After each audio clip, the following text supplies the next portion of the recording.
Hello everyone, and thank you for watching. Today I'm gonna be replacing the rear tire on my scooter. About a week ago, coming out of work, I noticed the scooter was a little odd, and I pulled over, and in fact I had a nail in the tire.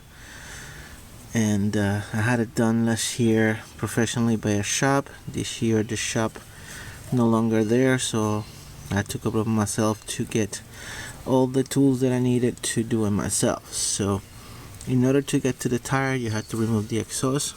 So you gotta remove this bolt right there. You gotta remove this bolt, which I already have it loose. You gotta remove that bolt. This is right below the exhaust flange. That bolt gotta be removed. And I think somewhere down here there's another bolt.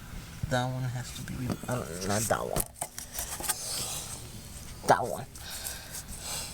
This bolt down here has to be removed, so the exhaust will come out. I don't know if I had to remove the shock. I know the caliper has to come out, and you have access to the nut that's holding the tire on the spindle. So I'm in the process of removing that bolt already. It's kind of loose, but I had to back it up a little more. What I did is, since yesterday I've been spraying it with WD-40 and letting it sit. Just now I went and turned it, and it's turning real freely. So that's my my best advice: to prior to disassemble it a day or so, you spray some WD-40. Alright, I'm gonna be taping it as I go along. Okay, so got the tire out. I had to disassemble almost the whole freaking scooter to get the tire out.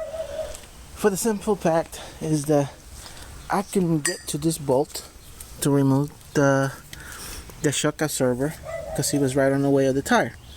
So I ended up having to remove the whole freaking back of the scooter so I can lift this shock absorber out of the way and able to remove the tire. But as I'm looking, doing some close inspection of this, because I never looked at it from this angle, I see that there's a screw missing on the bracket that is holding the carburetor in there. And no wondering, the bike sometimes is rough and it shakes a lot. And honestly, I have no idea how the scooter's been working the way it's been working. Could have died on me a long time ago, but it hasn't. So now after I'm done with the tire, I'm gonna have to see if I can find a screw that can fit in that bracket so I can adjust it, because it's sucking air to there. Alright, continue on with the tire. See that I have these tire spoons that I got from Amazon. That's the part number and the tire spoons. There you go, it's focusing there. Got it from Amazon. And shit, I'm almost done taking the tire out and then put the replacement in. Okay, all tires of the rim. Now it's time to put in the new one. Hopefully it's an easier job than taking the old one off. Okay, so the tires on the rim, it was rather easier than taking the old one out. Now let me pump some air into it and see how it holds up. Okay, the tire is mounted. There's no leaks.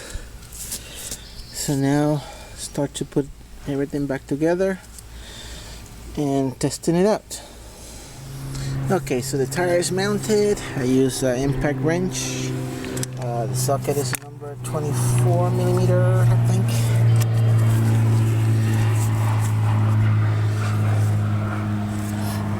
Yeah, socket size is 24 millimeter. Alright, got this impact wrench electric from eBay, $55 with the free shipping. You're gonna need one of those now to put everything back together. Okay, in order to put the shock absorber bolt in. I had to use something to push the tire up, so I used my torque wrench and push it up a little bit, and with the other hand I put in the bolt hand tight. Now I'm gonna tighten it with the ratchet, and it's a 12 millimeter socket.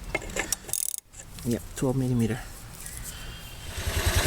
Well, here's the scooter all put together already. Tires on, everything's on. Took it out for a test drive. It runs fine. Tires nice and firm. Hopefully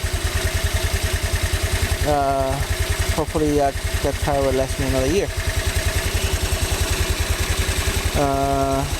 In another turn of events, last week I posted a video of me changing those headlights for a couple of standard bolts, car bolts. Well, it turns out that those bolts were a little strong, and it was drawing too much power from the battery, and it killed it. Even though the bike was running, it was not charging enough, and I had to get a jump to get back. So I ended up having to put the old light bolts back. But they do sell 9003 H4 bolts for scooters, 35 watts. That's what I will need. I'm trading the scooter to my son for a regular motorcycle. So I guess if he wants, he can get those bulbs and I can put them on for him. But in the meantime, here's the scooter with the old bulbs, and hopefully it lasts fine. It worked fine. Alright, thank you guys for watching.